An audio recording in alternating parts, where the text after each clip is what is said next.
Hello, good morning, जोहार। मैं पूनम और आप देख रहे हैं 24 झारखंड न्यूज। चलिए जानते हैं आज की 25 मुख्य बड़ी खबरों को। रांची में 27 अप्रैल को होगी चौकीदार भर्ती परीक्षा। 14 केंद्रों पर 6,564 अभ्यर्थी होंगे शामिल। रांची जिला प्रशासन द्वारा चौकीदार के पदों पर सीधी नियुक्ति के लिए आयोजित होने वाली लिखित परीक्षा की तारीख घोषित कर दी गई है। यह परीक्षा 27 अप्रैल 2025 रविवार को रांची जिले के कुल 14 परीक्षा केंद्रों पर आयोजित की जाएगी। जिला प्रशासन की ओर से जारी सूचना के अनुसार विज्ञापन संख्या 1/2024 के अंतर्गत आवेदन करने वाले उम्मीदवारों की स्क्रूटनी के बाद कुल 6,564 अभ्यर्थियों को परीक्षा में शामिल होने के लिए योग्य पाया गया है। परीक्षा में सम्मिलित होने के लिए प्रवेश पत्र 16 अप्रैल 2025 को रांची जिला की आधिकारिक वेबसाइट www.ranchi.nic इन पर अपलोड कर दिया जाएगा। अभ्यर्थी वहां से अपना एडमिट कार्ड डाउनलोड कर सकेंगे। प्रशासन ने सभी अभ्यर्थियों से समय से प्रवेश पत्र डाउनलोड करने और परीक्षा से संबंधित दिशा निर्देशों का पालन करने की अपील की है। झारखंड में सरकारी स्कूलों के शिक्षकों की होगी आकलन परीक्षा। राष्ट्रीय शिक्षा नीति के अनुरूप झारखंड के कक्षा 1 से 12वीं तक के सरकारी विद्यालयों के शिक्षकों के शिक्षण कार्य का आकलन किया जाएगा। इसके आधार पर उन्हें ट्रेनिंग दी जाएगी। आकलन परीक्षा में शिक्षकों का शामिल होना अनिवार्य होगा। इसके लिए स्कूली शिक्षा एवं साक्षरता विभाग ने अगले 5 वर्ष की कार्य योजना तैयार की है। इस संबंध में विभाग के सचिव उमाशंकर सिंह ने कहा कि टीचर नीड असेसमेंट (TNA) को लेकर पोर्टल तैयार किया गया है। शिक्षा विभाग के सचिव उमाशंकर सिंह ने कहा कि राष्ट्रीय शिक्षा नीति के तहत शिक्षकों के सतत क्षमता विकास को महत्वपूर्ण माना गया है। झारखंड शिक्षा परियोजना के निदेशक शशिरंजन ने कहा कि आकलन परीक्षा शिक्षकों के स्वयं की बेहतरी के लिए है। इससे घबराने की आवश्यकता नहीं। ट्रेनिंग से शिक्षकों का प्रोफाइल बेहतर होगा। शिक्षकों के आवश्यकता आधारित आकलन की प्रक्रिया 24 से 28 अप्रैल तक होगी। यह राज्य के सभी प्रखंडों में आयोजित की जाएगी। इसमें कक्षा 1 से 12वीं तक के सरकारी विद्यालय के सभी शिक्षक शामिल होंगे। परीक्षा के रिजल्ट के आधार पर तैयार प्रशिक्षण मॉड्यूल के अनुरूप शिक्षकों का प्रशिक्षण होगा, जिससे उन्हें अपने शिक्षण कार्य को और अधिक प्रभावी बनाने में मदद मिलेगा। परीक्षा के बाद सभी शिक्षकों को स्कोर दिया जाएगा। शिक्षकों का निबंधन 14 अप्रैल से शुरू होगा। अप्रैल और अक्टूबर में परीक्षा होगी। चाईबासा में आईईडी ब्लास्ट, जगुआर का जवान हुआ शहीद, एक जवान घायल। झारखंड के चाईबासा जिले में पुलिस और नक्सलियों के बीच हुई मुठभेड़ और आईईडी ब्लास्ट में झारखंड जगुआर के कांस्टेबल सुनील धान शहीद हो गए। वहीं मुठभेड़ में कोबरा का एक जवान घायल भी हुआ है। दोनों घायल जवानों को एयरलिफ्ट कर रांची लाया गया था, लेकिन इलाज के क्रम में सुनील शहीद हो गए। झारखंड पुलिस मुख्यालय की तरफ से दी गई जानकारी के अनुसार शनिवार को नक्सलियों के खिलाफ अभियान के दौरान नक्सलियों के द्वारा पहले से जमीन के नीचे लगाकर रखे गए आईईडी में ब्लास्ट किया गया। ब्लास्ट में 203 कोबरा बटालियन के आरओ विष्णु सैनी और झारखंड जगुआर के कांस्टेबल सुनील धान गंभीर रूप से घायल हो गए। दोनों घायल जवानों को हेलीकॉप्टर के माध्यम से तत्काल एयरलिफ्ट कर रांची भेजा गया, लेकिन इलाज के क्रम में घायल सुनील धान ने दम तोड़ दिया। झारखंड जगुआर के कांस्टेबल सुनील धान ब्लास्ट में वीरगति को प्राप्त हुए हैं। सुनील झारखंड के खूंटी जिला के रहने वाले थे। जानकारी के अनुसार नक्सलियों के द्वारा 2 बार आईईडी ब्लास्ट किया गया। ब्लास्ट में ही सुनील को गंभीर चोट लगी थी। ब्लास्ट के बाद नक्सलियों की तरफ से पुलिस पर फायरिंग भी की गई है, जिसका सुरक्षाबलों ने करारा जवाब दिया है। इलाके में कोबरा और झारखंड जगुआर के जवानों के द्वारा अभी भी अभियान जारी है। सिरमटोली सरनास्थल फ्लाई ओवर रैंप विवाद, आदिवासी संगठनों ने मंत्री चमरा लिंडा के आवास का किया घेराव, पुलिस के साथ नोकझोंक। राजधानी रांची के सिरमटोली फ्लाईओवर रैंप विवाद एक बार फिर गर्माता जा रहा है। सरहुल के बाद पहली बार बड़ी संख्या में आदिवासी संगठनों से जुड़े लोगों ने राज्य के आदिवासी कल्याण मंत्री चमरा लिंडा के रिंग रोड स्थित आवास का घेराव किया। सिरमटोली स्थित धार्मिक महत्व के प्राचीन सरना स्थल के मुख्य द्वार के सामने बन रहे डोरंडा सिरमटोली फ्लाईओवर के रैंप के विरोध में आज कई आदिवासी संगठन एकजुट होकर मंत्री चमरा लिंडा के लोधाब गांव स्थित आवास का घेराव करने पहुंचे।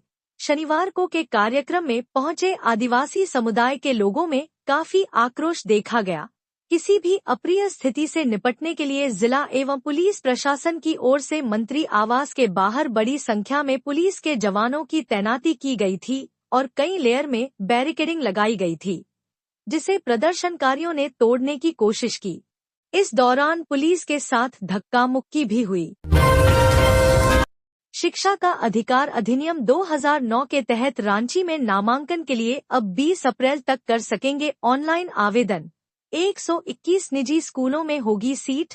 शिक्षा का अधिकार अधिनियम 2009 आरटीई के तहत रांची जिले में नामांकन के लिए ऑनलाइन आवेदन की अंतिम तिथि अब 20 अप्रैल 2025 कर दी गई है।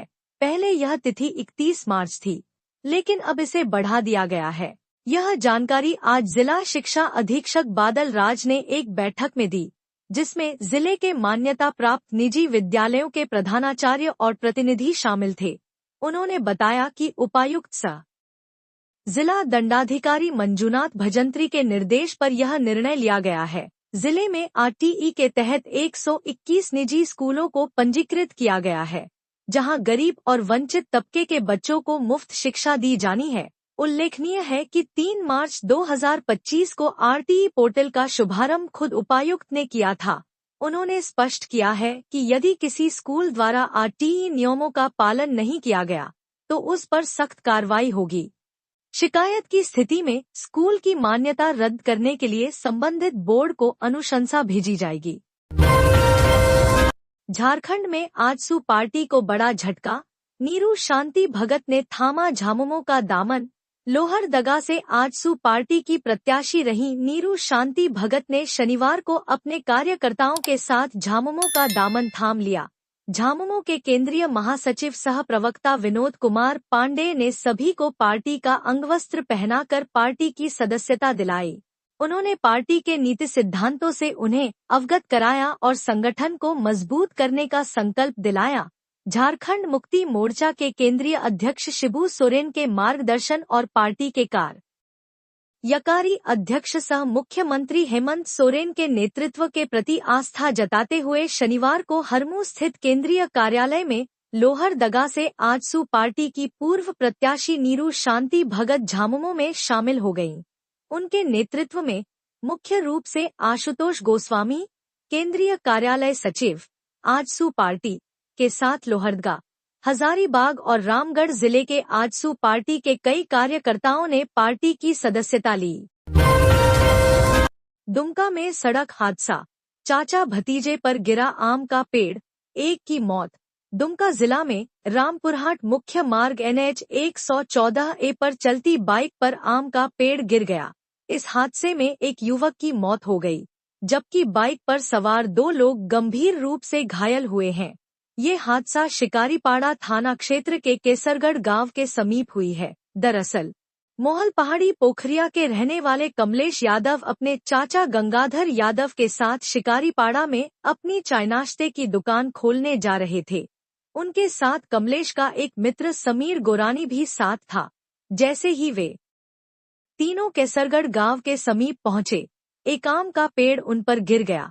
हादसे में वे तीनों गंभीर रूप से घायल हो गए। कमलेश यादव को आनन फानन में दुमका स्थित फूलो झानो मेडिकल कॉलेज अस्पताल पहुंचाया गया, जहां चिकित्सकों ने उसे मृत घोषित कर दिया। इधर चाचा गंगाधर और उसके मित्र समीर की बेहतर इलाज के लिए पश्चिम बंगाल रेफर कर दिया गया है। इस संबंध में शिकारीपाड़ा के थाना प्रभारी अमित लकड़ा ने बताया कि चलती बाइक पर आम का पेड़ गिरने से यह हादसा हुआ है, जिसमें एक व्यक्ति की मौत हुई है, जबकि 2 लोग घायल हुए हैं। निजी स्कूलों की मनमानी पर लगाम, फीस बढ़ाने से पहले करना होगा ये काम। रांची जिला प्रशासन ने निजी स्कूलों में फीस वृद्धि और दाखिले की प्रक्रिया को लेकर बड़ा कदम उठाया है। अब कोई भी स्कूल अभिभावक शिक्षक संघ और फीस कमेटी की मंजूरी के बिना फीस नहीं बढ़ा सकेगा। उपायुक्त ने साफ किया है कि बिना पूर्व स्वीकृति के किसी तरह की शुल्क वृद्धि अवैध मानी जाएगी। निजी स्कूलों में 25% सीटें जरूरतमंद और आर्थिक रूप से कमजोर बच्चों के लिए आरक्षित होंगी। इसके तहत आरटीई कानून का कड़ाई से पालन करने का निर्देश जारी किया गया है, ताकि सभी बच्चों को शिक्षा का समान अवसर मिल सके। अगर कोई स्कूल इन दिशा निर्देशों का उल्लंघन करता है तो उस पर 50,000 से लेकर 2.5 लाख तक का जुर्माना लगाया जा सकता है। जरूरत पड़ी तो स्कूल की मान्यता भी रद्द की जा सकती है। ये जानकारी हाल ही में जिला प्रशासन द्वारा बुलाई गई एक अहम बैठक में दी गई, जिसमें रांची के 150 से अधिक स्कूलों के प्राचार्य शामिल हुए। प्रशासन ने यह भी तय किया है कि सभी निजी स्कूलों में एक फीस निर्धारण समिति और अभिभावक शिक्षक संघ का गठन अनिवार्य होगा। इस समिति के अध्यक्ष स्कूल प्रबंधन के प्रतिनिधि होंगे, जबकि सचिव के रूप में स्कूल के प्रधानाध्यापक जिम्मेदारी संभालेंगे। झारखंड में धान खरीद की समय सीमा बढ़ी, अब 30 अप्रैल तक होगी खरीदी। झारखंड सरकार ने खरीफ विपणन मौसम 2025-26 के लिए धान खरीद की अंतिम तिथि 15 दिन बढ़ा दी है। पहले यह तिथि 15 अप्रैल थी, जिसे अब बढ़ाकर 30 अप्रैल कर दिया गया है। इस संबंध में राज्य के खाद्य आपूर्ति मंत्री डॉ इरफान अंसारी ने आदेश जारी किया है। विभाग से मिली जानकारी के अनुसार शुक्रवार रात 8 बजे तक राज्य के 24 जिलों में कुल 34.7 लाख क्विंटल धान की खरीद हो चुकी है। यह लक्ष्य 60 लाख क्विंटल का लगभग 76-77% है। झारखंड में सस्ती होगी शराब, वैट में भारी कटौती करने की चल रही तैयारी। झारखंड में नई उत्पाद नीति लागू होने पर शराब सस्ती होगी। सरकार शराब पर लगने वाली मूल्य वर्धित कर को कम करने जा रही है। राज्य में वर्तमान में शराब पर 75% वैट लगता है, इसे घटाकर 5% करने की तैयारी है। वैट की दर कम होने से राज्य में शराब सस्ती होगी।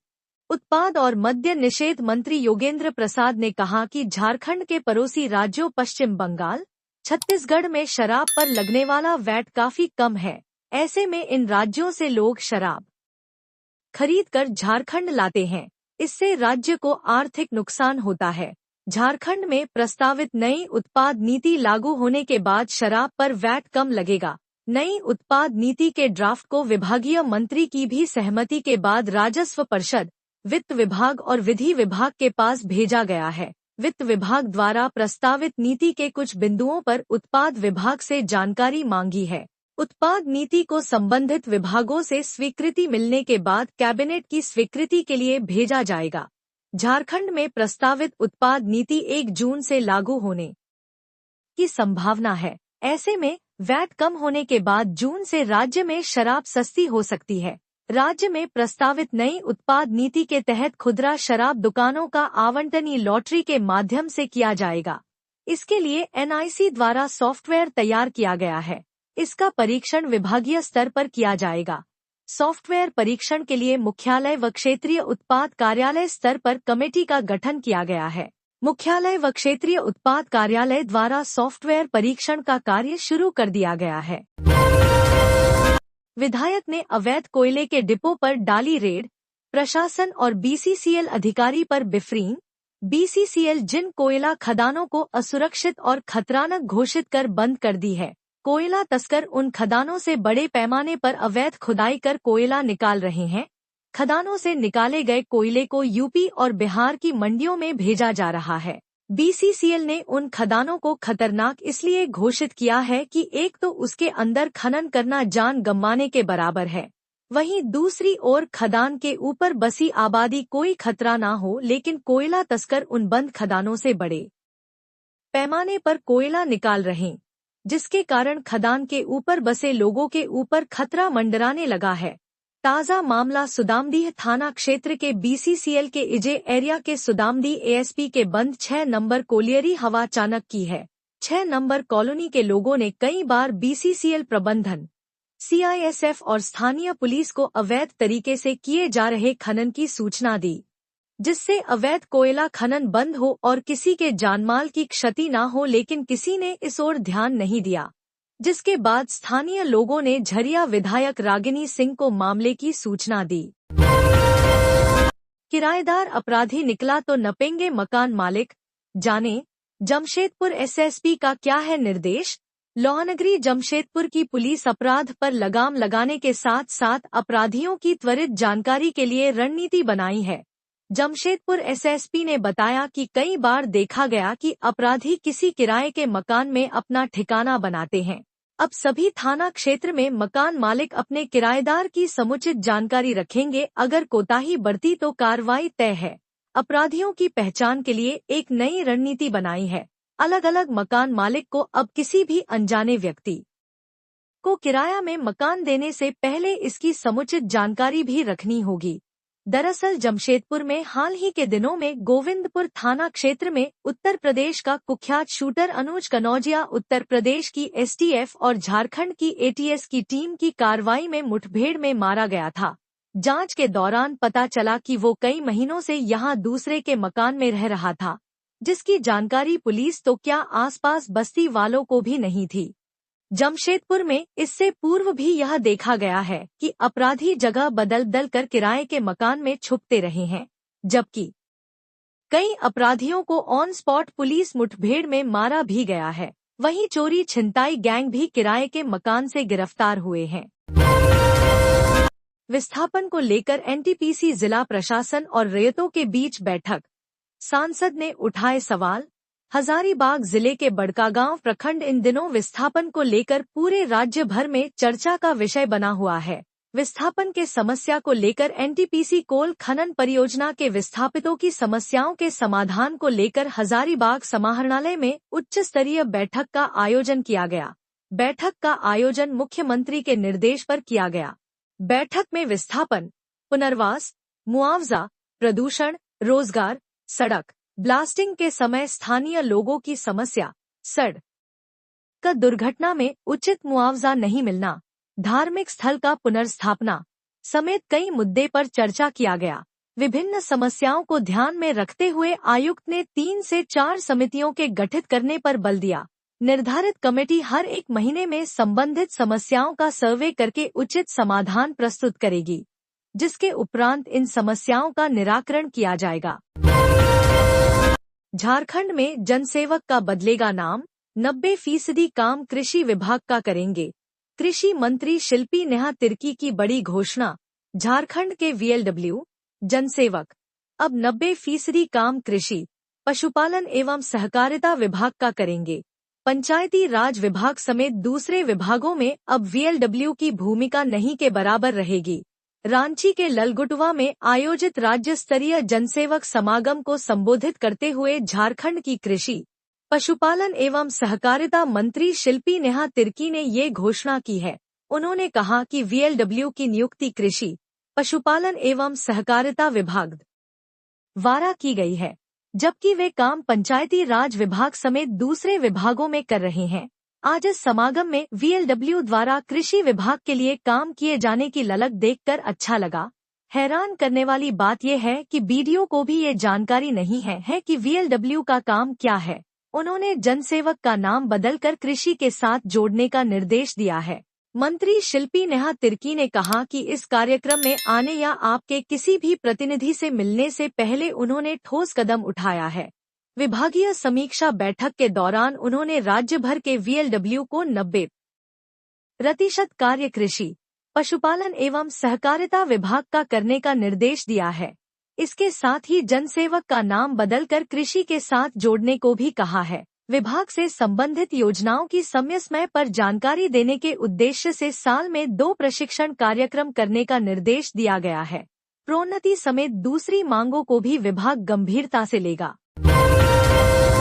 लातेहार पुलिस ने तोड़ी नक्सली संगठन टीएसपीसी की कमर, हथियार के साथ 6 नक्सली गिरफ्तार। लातेहार पुलिस ने नक्सली संगठन टीएसपीसी के खिलाफ बड़ी कार्रवाई करते हुए संगठन के 6 बड़े नक्सलियों को गिरफ्तार किया है। गिरफ्तार नक्सलियों के पास से पुलिस ने 4 राइफल, 1 पिस्तौल और 1100 से अधिक गोलियां बरामद की हैं।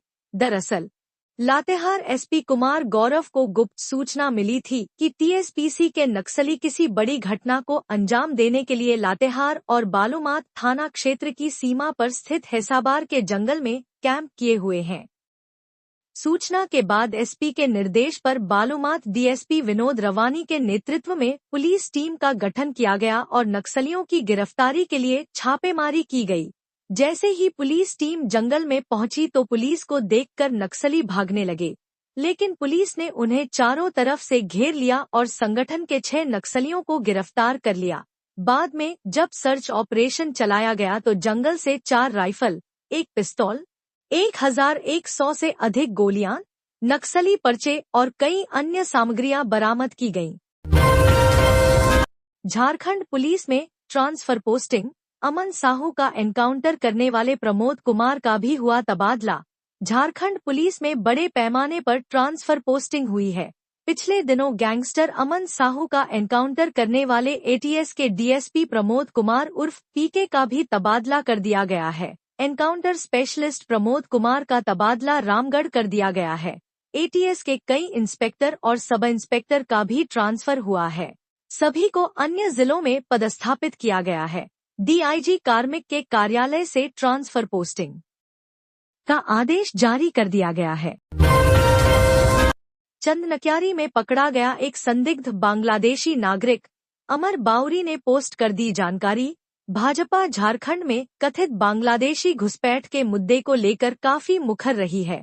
इसी बीच अमर बाउरी ने सोशल मीडिया पर एक पोस्ट किया है और बताया है कि चंदनक्यारी में ग्रामीणों ने एक संदिग्ध बांग्लादेशी नागरिक को पकड़ा है और उसे पुलिस के हवाले कर दिया है। उस शख्स ने डॉक्टर से इलाज के दौरान खुद को ढाका बांग्लादेश का निवासी बताया है।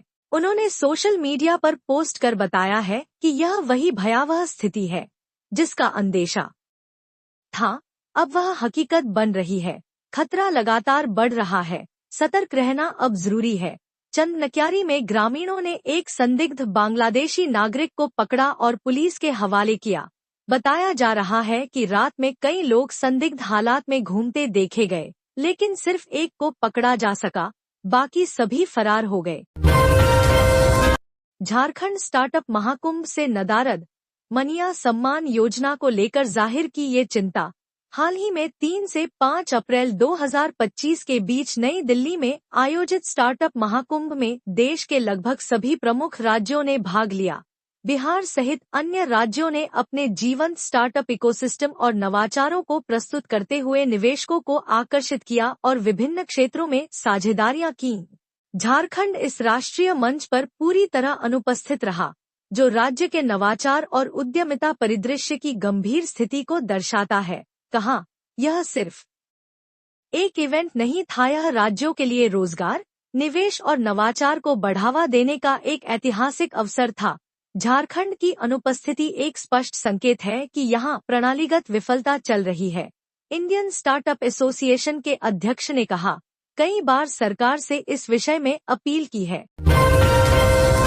मुख्य चुनाव आयुक्त ज्ञानेश कुमार ने ईवीएम को बताया पूरी तरह सुरक्षित। कहा, इसे हैक या टेम्पर करना असंभव। चुनाव आयुक्त ने साफ किया है कि भारत का ईवीएम पूरी तरह से सुरक्षित है। इससे पहले अमेरिका की खुफिया विभाग की निदेशक तुलसी गबार्ड ने ईवीएम पर सवाल उठाए थे, जिसके बाद कांग्रेस नेता रणदीप सुरजेवाला ने भारत की चुनाव आयोग से सवाल किए थे। भारत निर्वाचन आयोग के मुख्य चुनाव आयुक्त ज्ञानेश कुमार इन दिनों झारखंड दौरे पर हैं। शनिवार को उन्होंने रामगढ़ जिले में विभिन्न कार्यक्रमों में शिरकत की। सबसे पहले उन्होंने रजरप्पा स्थित प्रसिद्ध सिद्धपीठ मां छिन्नमस्तिका मंदिर में विधिवत पूजा अर्चना और हवन किया। मंदिर में दर्शन के बाद मुख्य चुनाव आयुक्त ज्ञानेश कुमार ने सीसीएल गेस्ट हाउस रजरप्पा में एक्सपीरियंस शेयरिंग कार्यक्रम में भाग लिया। इस कार्यक्रम में उन्होंने लोकसभा और विधानसभा आम चुनाव 2024 के दौरान सेवा देने वाले वॉलंटियर्स से बातचीत की। वॉलंटियर्स ने अपने चुनावी अनुभव साझा किए, जिन पर मुख्य चुनाव आयुक्त ने गंभीरता से चर्चा की और उनकी सराहना की। प्रेस कॉन्फ्रेंस के दौरान मुख्य चुनाव आयुक्त ने कहा कि झारखंड की देवभूमि पर आकर यहां के लोकतांत्रिक उत्साह को देखकर गर्व महसूस हो रहा है। उन्होंने कहा कि वॉलंटियर्स के साथ संवाद कर यह स्पष्ट हुआ कि झारखंड में लोकतंत्र की नींव मजबूत है। उन्होंने नागरिकों से आग्रह किया कि 18 वर्ष की आयु पूरी होते ही अपना नाम मतदाता सूची में दर्ज कराना सुनिश्चित करें। वीरेंद्र राम व उनकी पत्नी की याचिका पर हुई सुनवाई, नए सिरे से क्रिमिनल रिवीजन दाखिल करने का निर्देश। टेंडर कमीशन घोटाला मामले में आरोपी पूर्व चीफ इंजीनियर वीरेंद्र राम और उनकी पत्नी राजकुमारी देवी की याचिका पर झारखंड हाईकोर्ट में सुनवाई हुई। दोनों ने ईडी की विशेष अदालत द्वारा उनकी डिस्चार्ज पिटीशन खारिज किए जाने के खिलाफ याचिका दायर की थी। अदालत ने वीरेंद्र राम और उनकी पत्नी को नए सिरे से क्रिमिनल रिवीजन दाखिल करने का निर्देश दिया है। कहा कि चूंकि अब आरोप गठित हो चुका है, इसलिए वे नए सिरे से क्रिमिनल रिवीजन दाखिल कर सकते हैं। इस पर उन्होंने अदालत से समय की मांग की है। इस मामले में पूर्व मंत्री आलमगीर आलम भी जेल में बंद है। वीरेंद्र राम के सहयोगियों समेत लगभग 1 दर्जन लोगों को ईडी ने आरोपी बनाया है। वीरेंद्र राम 21 महीने जेल में रहने के बाद सुप्रीम कोर्ट से जमानत पर बाहर निकले हैं। एनआईए के जज को भेजी गई धमकी भरी चिट्ठी, मामला दर्ज।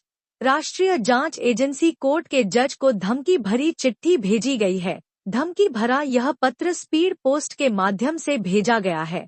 चिट्ठी 2 लिफाफों के अंदर रखी गई थी। इसको लेकर कोतवाली थाना में मामला दर्ज किया गया है। धमकी भरी चिट्ठी 11 अप्रैल को पुलिस को मिली है। इसके बाद पुलिस जांच में जुट गई है। जानकारी के मुताबिक दोनों लिफाफों पर प्रेषक के तौर पर अलग अलग लोगों के नाम पता का जिक्र है। अंदर वाले लिफाफे में एक मोबाइल नंबर लिखा है। चिट्ठी में एनआईए कोर्ट के जज पर हमला करने और जेल ब्रेक करने का बात लिखा गया है। साथ ही इस घटना को अंजाम देने के लिए शूटर को पैसा देने का भी उल्लेख किया गया है। चिट्ठी से पता चल रहा है कि जेल में बंद नक्सली शीला मरांडी और प्रशांत बोस को जेल से बाहर निकालना है। पत्र में अरुण कुमार के नाम का जिक्र है। वहीं लिफाफे पर लिखा गया मोबाइल नंबर किसी राहुल जेसीसी बोर्ड, रांची के नाम पर है। धमकी देने के मामले में प्रेषक के तौर पर Anamika enterprises private limited Khelgaon, Lalganj road number 3 और खूंटी के कर्रा का रहने वाला साकेत तिर्की का नाम सामने आया है। कोदरमा में अनिश्चितकालीन हड़ताल पर एम्बुलेंस चालक, स्वास्थ्य व्यवस्था चरमराई, मांगों को लेकर सरकार से लगाई गुहार। 108 एम्बुलेंस चालकों के शुक्रवार से अनिश्चितकालीन हड़ताल पर चले जाने से कोदरमा में स्वास्थ्य व्यवस्था प्रभावित होने लगा है। आपातकालीन स्थिति में इमरजेंसी में भर्ती किए गए मरीज के परिजनों को दूसरे अस्पताल जाने के लिए परेशानियों का सामना करना पड़ रहा है। एम्बुलेंस कर्मचारी अपनी मांगों को लेकर शुक्रवार से अनिश्चितकालीन हड़ताल पर चले गए हैं और अपनी मांगों को लेकर सरकार से गुहार लगा रहे हैं। हड़ताली कर्मचारियों ने कहा कि एक तरफ वे लोग आपातकालीन सेवा देकर लोगों की जान बचा रहे हैं, लेकिन आउटसोर्सिंग कंपनी के द्वारा लगातार एम्बुलेंस कर्मचारियों का शोषण किया जा रहा है। हर साल कंपनी बदलती है और हर कंपनी साल में 2 से 3 महीने का वेतन दबा लेती है।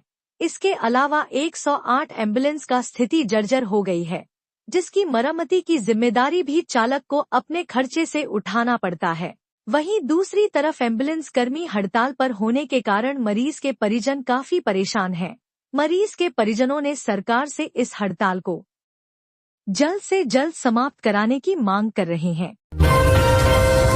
वक्फ संशोधन बिल के विरोध में प्रदर्शन, पूर्व मंत्री मिथिलेश ठाकुर हुए शामिल। गढ़वा जिला मुख्यालय में शनिवार को वक्फ संशोधन बिल के विरोध में एक बड़ा आंदोलन देखने को मिला।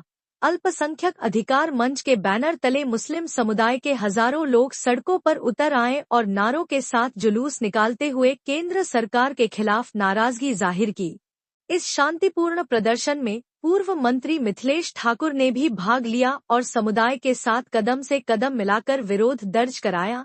प्रदर्शनकारी मझिया मोड़ से टाउन हॉल मैदान तक पैदल मार्च करते हुए पहुंचे, जहां एक जनसभा का आयोजन किया गया। इस प्रदर्शन में हजारों मुस्लिम समुदाय के लोग शामिल रहे। इस सभा में वक्ताओं ने केंद्र सरकार पर अल्पसंख्यकों के अधिकारों को कुचलने का आरोप लगाया और वक्फ संपत्तियों से जुड़े अधिकारों में कटौती को लेकर नाराजगी जाहिर की। पूर्व मंत्री मिथिलेश ठाकुर ने कहा कि वक्फ संपत्तियों पर मुस्लिम समाज का ऐतिहासिक और धार्मिक अधिकार है और उसमें किसी तरह का हस्तक्षेप संविधान के खिलाफ है। अत्यधिक ड्यूटी से नाराज हुए लोको पायलट रांची रेल प्रशासन के खिलाफ कर रहे अनिश्चितकालीन सत्याग्रह। Rail loco pilot Ranchi rail प्रशासन पर ज्यादती का आरोप लगाते हुए अनिश्चितकालीन सत्याग्रह पर बैठ गए हैं। हटिया स्थित रांची डीआरएम कार्यालय के समक्ष सत्याग्रह कर रहे रेल लोको पायलट ने रांची रेल मंडल पर नियम विरुद्ध कार्य करने का आरोप लगाया है। सत्याग्रह कर रहे रेल लोको पायलट के अनुसार रांची रेल मंडल लोको पायलट को ड्यूटी के दौरान मुख्यालय आने पर 16 घंटे के रेस्ट के प्रावधान को नहीं मान रहा है, जबकि इस तरह की सुविधा अन्य रेल मंडल में उपलब्ध है और इसको लेकर चिट्ठी भी जारी की जा चुकी है। संघ के मंडल सचिव CS कुमार कहते हैं कि जिस रूल्स को रेलवे ने खुद बनाया है उसी को स्थानीय अधिकारी मानने को तैयार नहीं है। उन्होंने कहा कि हर कर्मचारी को 8 घंटे ड्यूटी और 16 घंटे रेस्ट मुख्यालय में मिलता है, लेकिन रांची रेल मंडल इसे नजरअंदाज करते हुए मुख्यालय से बाहर ड्यूटी होने पर 16 घंटे रेस्ट का जबरन प्रावधान कर रही है। खूंटी में राइफल शूटिंग प्रतियोगिता, कई जिलों के शूटरों ने लिया हिस्सा। खूंटी जिला खूंटी राइफल शूटिंग क्लब में 3rd pre state open shooting championship rifle shooting का 4 दिवसीय प्रतियोगिता का आयोजन किया गया, जिसमें खूंटी, लोहरदगा, चतरा, धनबाद, रांची समेत अन्य जिलों से भी बड़ी संख्या में अंतर जिला स्तरीय शूटर भाग ले रहे हैं। राइफल शूटिंग प्रतियोगिता में भाग ले रहे खिलाड़ियों ने बताया कि शूटिंग के माध्यम से खिलाड़ी राज्य स्तर से लेकर राष्ट्रीय और अंतर्राष्ट्रीय मैचों में भाग ले सकते हैं। खिलाड़ियों ने बताया कि खेल के माध्यम से देश और राज्य का नाम रोशन किया जा सकता है। कॉमनवेल्थ गेम और ओलंपिक में देश के लिए मेडल जीतना लक्ष्य है। हॉकी, क्रिकेट, फुटबॉल से अलग राइफल शूटिंग से खिलाड़ियों की मानसिक और शारीरिक क्षमताओं का बेहतर विकास होता है। शूटिंग में अनुशासन और मेडिटेशन आवश्यक होता है। मेडिटेशन से मन शांत और लक्ष्य के प्रति जुनून होता है। कांग्रेस के गुजरात अधिवेशन का असर, झारखंड संगठन में 33% जगह महिलाओं को देने की योजना। 2025 को संगठन सृजन वर्ष के रूप में कांग्रेस पार्टी मना रही है। पार्टी के पूर्व अध्यक्ष और लोकसभा में नेता प्रतिपक्ष राहुल गांधी ने अहमदाबाद अधिवेशन के दौरान यह साफ संदेश दिया कि ओबीसी और महिलाओं को पार्टी से नहीं जोड़ पाने की वजह से हमें मनोवांछित सफलता नहीं मिल पा रही है।